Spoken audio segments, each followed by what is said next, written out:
নিয়ে বাজার গেছে। উনি বাজার ছাড়া থাকতে পারেন না। ঘরে যদিও ওই টুকটাক সামান্য বাজার পড়ে আছে, তবু উনি বাজার গেছেন। দিদি একবার মাছগুলো দেখা হতো। তার মধ্যে আমাদের পুকুরে মাছ ধরেছে, সেই আবার মাছ বাছা হচ্ছে।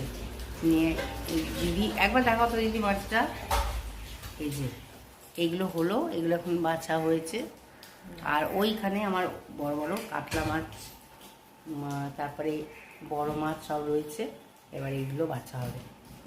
এই মাছগুলো এখন সব বাছবে। আমি এই এখন চা নিয়ে বসেছি।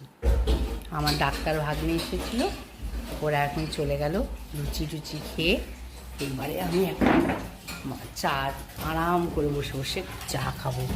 এই যে আমি লুচি করে রেখেছি, এই যে। আচ্ছা, এখানে দুধ বসেছে, দুধটা গরম হচ্ছে। দুধটা আবার পড়ে না যায়, চারিদিকেই সামলাতে হচ্ছে।